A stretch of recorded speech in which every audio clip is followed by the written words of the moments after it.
merci d'être présent à cette première activité diplomatique formelle de l'année. Et c'est de bon augure que cette inauguration de l'année diplomatique se fasse à travers cette visite du haut représentant de l'Union européenne pour la politique extérieure et de défense, mon ami Josep Borrell. C'est sa première visite au Maroc, c'est la première activité diplomatique formelle de nous deux. Et je pense que c'est une activité qui vient à point nommé renforcer la pertinence de cette relation.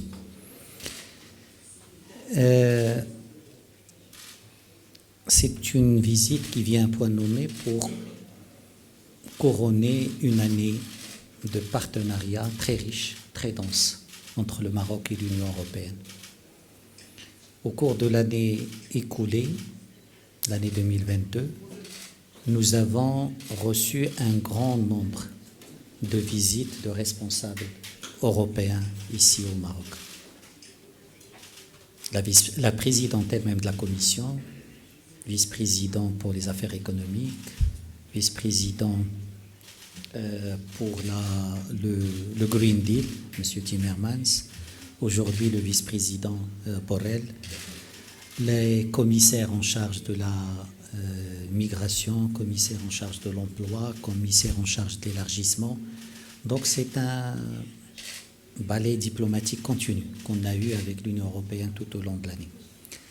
C'est une année aussi marquée par le renforcement du contenu de notre partenariat, par la signature du partenariat vert, par la signature de conventions de coopération financière couvrant près de 500 millions d'euros pour l'année 2022-2023, par le renforcement de notre concertation et de notre dialogue politique, et par une coopération renforcée dans tous les domaines sur la migration, sur le développement économique et d'autres secteurs. Ça montre que dans la projection extérieure du Maroc, telle que voulue par Sa Majesté le roi Mohammed VI, l'Union européenne continue d'être un partenaire de premier choix. L'Union européenne continue d'être un partenaire stratégique du Royaume du Maroc. Dans la diversification des partenariats enclenchés par Sa Majesté le roi Mohammed VI au cours des dernières années, l'Union européenne occupe sa place dans cette diversification, et cette place est une place très très importante. Nos discussions ont porté sur la pertinence toujours renouvelée de ce partenariat. C'est un partenariat de voisinage, c'est un partenariat de valeurs, c'est un partenariat d'intérêt. Et sur ces trois dimensions, les événements autour de nous, la conjoncture internationale, donnent énormément de pertinence à ces trois aspects. Le voisinage est fondamental et le Maroc, parmi les pays les plus proches de l'espace européen en dehors du continent européen. Et ce voisinage nous donne beaucoup d'opportunités de coopération, nous met face à des défis communs que nous devons gérer ensemble. Les valeurs, et je pense que le Maroc, dans le voisinage de l'Europe, est parmi les pays qui partagent le plus de valeurs avec l'Union européenne, des valeurs de démocratie, des valeurs de promotion et de protection des droits de l'homme, des valeurs de tolérance, d'ouverture et des valeurs de modération et de modernité. Et ces valeurs sont aujourd'hui encore plus pertinentes que par le passé dans ce contexte assez difficile. Une pertinence aussi par rapport à des intérêts, et le Maroc et l'Union européenne ont des intérêts convergents dans beaucoup de domaines. Et ce qui donne la force à ce partenariat, c'est cette convergence aussi dans le contenu du nouveau modèle de développement validé par Sa Majesté le roi Mohammed VI et le programme de partenariat avec l'Union européenne. Cette convergence entre les priorités marocaines nationales et les priorités européennes rend plus facile le développement et la déclinaison de ce partenariat dans des programmes et des projets concrets. Le partenariat nécessite d'être nourri, enrichi. Et nos discussions aujourd'hui nous ont permis d'identifier beaucoup de pistes pour nourrir ce partenariat. Nous allons programmer l'année prochaine un conseil d'association Maroc-Union européenne avec peut-être des formules encore plus renforcées et plus imaginatives. Nous allons renforcer notre dialogue politique à tous les niveaux, là aussi en cherchant des formules innovatives, des formules plus avant-gardistes dans leur contenu et dans leur format. Nous allons explorer la possibilité de renforcer ce partenariat par un partenariat sécuritaire encore plus avancé, par un partenariat stratégique aussi. Nous pouvons faire beaucoup de triangulation entre le Maroc, l'Union européenne et l'Afrique, entre le Maroc, l'Union européenne et des pays du Moyen-Orient. Et nous allons travailler pour concrétiser le partenariat vert qui a été signé l'année dernière, pour finaliser et avancer sur le partenariat numérique, mais aussi sur d'autres projets, le partenariat sur l'éducation et la formation, tous les domaines qui sont au cœur de cette relation entre le Maroc et l'Union européenne. Et je pense avec mon ami José Borrell, on est d'accord pour que ça ne soit pas que des slogans, ça ne soit pas que des titres, ça ne soit pas que des lignes ajoutées dans les cartes de visite, que ça soit décliné en projets tangibles et en résultats concrets. Et c'est ce que nous devons pouvoir faire au cours de cette année. C'est un partenariat aussi qui doit être nourri, mais qui doit être protégé. Et le partenariat entre le Maroc et l'Union européenne est un partenariat qui fait face à des attaques. Et la position du Maroc a toujours été que c'est un partenariat qui doit être protégé des deux côtés, que c'est un partenariat qui ne peut pas ne pas être immunisé, ne pas être protégé. Ce partenariat fait face à un harcèlement juridique continu. Ce partenariat fait face à des attaques médiatiques répétées. Ce partenariat fait face aussi à des attaques dans des institutions européennes et notamment au sein du Parlement à travers des questions dont le Maroc est l'objet et qui sont orientées, qui sont l'objet qui sont le résultat de calculs et d'une volonté de nuire à ce partenariat. Le harcèlement juridique, le Maroc a eu à s'exprimer sur cette question. Le Maroc considère que au plus haut niveau, et Sa Majesté le Roi l'a souligné dans le dernier discours du trône, le Sahara sont les lunettes à travers lesquelles le Maroc juge la sincérité des amitiés et l'engagement des partenaires. Et ça sera le credo à travers lequel le Maroc continuera à gérer ses relations avec ce partenaire.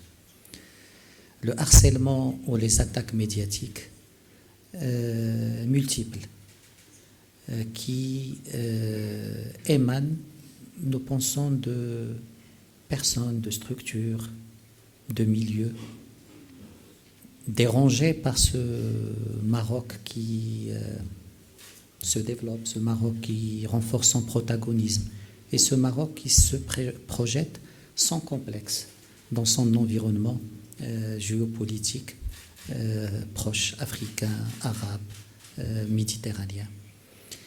Et on l'a vu, on sort d'une attaque vers une autre à chaque fois. Le Maroc défendra ses intérêts et le Maroc compte sur ses partenaires pour défendre ce partenariat. C'est un partenariat, comme je l'ai dit, un partenariat de voisinage géographique, de valeurs partagées et d'intérêts convergents. Et c'est autour de ces trois paramètres que le Maroc continuera à travailler avec l'Union européenne. J'aimerais terminer en saluant l'engagement de M. Borrell, qui connaît, même si c'est sa première visite avec cette casquette, mais c'est un ami du Maroc et un ami de la relation du Maroc avec l'Union européenne. Et ça, c'est important. C'est important parce que c'est ces relations de confiance qui nous permettent de nous projeter dans l'avenir de ce partenariat. C'est cette relation de confiance qui nous permet aussi de se parler de manière franche, directe, sans tabou sur l'ensemble des sujets, dans l'amitié et dans un esprit positif et sincère. Encore une fois, cher Joseph, bienvenue. Et j'espère que nos discussions ont été fructueuses et que nous allons les continuer pour aborder beaucoup de questions régionales qui nous intéressent, qui intéressent le Maroc, qui intéressent l'Union européenne et dont dépendent aussi notre sécurité et notre développement. Merci. Merci, ministre. Merci, cher Nasser. Et tu sais bien que le Maroc est un pays qui m'est particulièrement cher, pour beaucoup de raisons. Mais comme disait un chanteur belge, les temps sont difficiles. Oui, les temps sont difficiles et nous faisons face à beaucoup de problèmes. Mais malgré cela, j'ai bien voulu que ma première visite en tant que représentant se fasse au début de l'année, parce qu'il y a déjà 3 ans, et c'était déjà trop long, sans rendre visite au Maroc. Donc, merci beaucoup, cher ami Nasser Bourita, pour l'accueil chaleureux qui m'a été réservé. Comme tu l'as dit, nous venons d'avoir des échanges ouverts et fructueux entre amis qui peuvent se dire quelles sont ses positions dans un partenariat que, comme tu l'as dit, est basé sur des valeurs. Pas seulement sur des intérêts, aussi, mais sur des valeurs. Et je remercie au chef du gouvernement, M. Akjenouk, pour m'avoir fait l'honneur de s'entretenir avec moi ce matin. Et j'espère avoir l'occasion aussi d'échanger avec le conseiller de Sa Majesté, le roi Mohamed VI, M. Azoulay, et avec certains de tes collègues au gouvernement. Mais avant d'entrer dans les choses sérieuses, je pense que je dois commencer par féliciter le Maroc par le parcours exceptionnel de Lion de l'Atlas pendant la dernière Coupe du Monde. Et je l'ai dit en venant d'un pays qui a été battu par les Lions de l'Atlas. D'ailleurs, rien que les appeler les Lions de l'Atlas, c'est déjà de la guerre psychologique, parce que ça fait peur. Non, mais le Maroc a très très bien joué et je dois féliciter aux footballeurs et au pays tout entier. Donc, Mabrouk, cher Nasser, Mabrouk, vous le méritez. Et comme tu disais, l'Union européenne et le Maroc, nous avons battu au fil des années un partenariat qui est solide, qui est stratégique et qui est basé sur des actions communes et concrètes. Pas seulement sur la rhétorique et les jolis mots, mais sur les choses qui comptent, sur les faits, sur les ressources financières et les échanges technologiques, sociologiques et culturels. Il y a presque 5 millions de Marocains qui habitent en Europe. Et en Espagne, mon pays, seulement en Espagne, c'est presque 1 million. Comment non nos liens doivent être fertiles. Et permettez-moi de vous dire que nous, l'Union européenne, nous nous considérons un partenaire fiable du Maroc et que nous considérons le Maroc parmi les partenaires les plus dynamiques et les plus proches de nous. Ces partenariats se jouent par des initiatives. Je pense qu'ils jouent un rôle moteur dans l'espace euro-méditerranéen et dans la mise en œuvre de la nouvelle agenda pour la Méditerranée. Et je dois te féliciter, ministre, pour tes interventions quand les Méditerranéens se réunissent autour de la table. Elles sont toujours remarquables et remarquées. Sans aucun doute, le Royaume du Maroc et les partenaires du sud de la Méditerranée qui a mis en œuvre des politiques de convergence avec l'Union européenne les plus puissantes. Et les faits sont là. Deux tiers du commerce extérieur du Maroc se fait avec l'Union européenne. Nous sommes le plus important partenaire commercial. Et plus de la moitié de tous les investissements étrangers qui se font au Maroc viennent de l'Europe. Plus de la moitié des investissements étrangers et 2/3 du commerce extérieur, c'est des palmarès difficiles à surmonter. Vous êtes aussi le bénéficiaire le plus important de la coopération de l'Union européenne dans la région. Dans la période 2014-2020, ça a représenté 1,4 milliard d'euros. Et dans la période 2021-2027, on va passer de 1,4 à 1,6. Dans ces temps de pénurie financière, le fait d'augmenter 15% nos apports financiers, c'est quand même aussi remarquable. Et même quand on traverse des moments difficiles, comme ça a été le cas avec la pandémie, et maintenant que l'Europe fait face à une guerre dans ses frontières de l'Est, ces partenariats prennent plus d'importance. Cette guerre se transmet des ondes de choc qui touchent tout le monde, qui nous ont touchés à nous, Européens, et à vous, Marocains. Et je pense que seulement ensemble, nous pourrons faire face à ces défis multiples d'une façon coordonnée et responsable. Dans ce contexte, je souhaite réitérer l'engagement fort de l'Union européenne pour ces partenariats et notre volonté de l'élargir, de l'approfondir et de faire le nécessaire pour préserver son cadre juridique. Nous travaillons dans un cadre d'état de droit. Nous devons respecter les décisions des tribunaux, préserver le cadre juridique et l'adapter quand nécessaire. Ceci, bien sûr, dans le respect des règles du droit international, du droit communautaire, bâtir une vision toujours plus ambitieuse de notre partenariat, il a souligné, je te rejoins. Mais, comme il a dit aussi, il faut mettre en œuvre les engagements. Il faut faire de sorte que la lettre écrite dans un papier devienne quelque chose que le citoyen puisse percevoir dans sa vie quotidienne.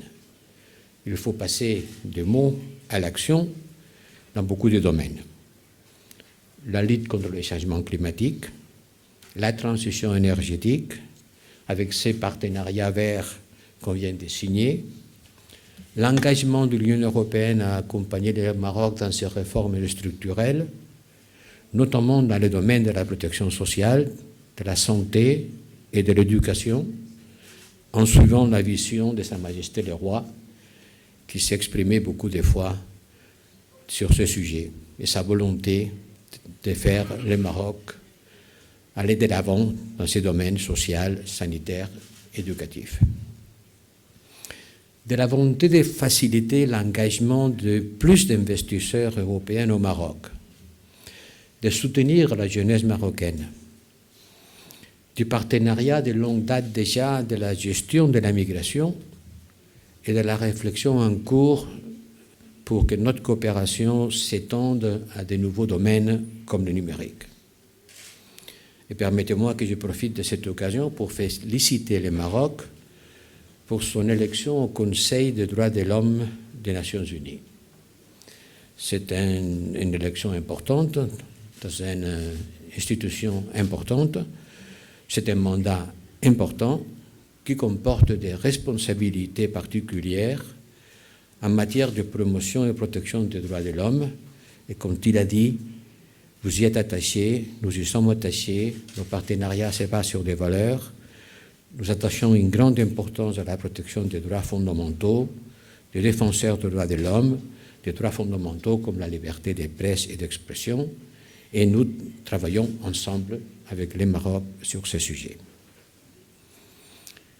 Nous avons aussi échangé sur les anciens et les nouveaux défis géopolitiques auxquels nous faisons face. Nous avons parlé du Maghreb, bien sûr, de la Libye, bien sûr. Là, le Maroc joue un rôle important. Du Sahel, on en parlera, de l'Iran, mais surtout, de l'événement pour les Européens le plus important de l'année qui vient de finir, et je crains fort qu'il le sera encore pour l'année qui commence. Je parle évidemment de l'agression injustifiée de la Russie contre l'Ukraine. Et voilà, la Russie, un pays membre permanent du Conseil de sécurité, a violé les principes fondamentaux de la Charte des Nations Unies. Il a envahi son voisin pacifique sans raison ni motif. Et cette guerre ne menace pas seulement l'Ukraine ou l'Europe, est un défi majeur pour le monde entier.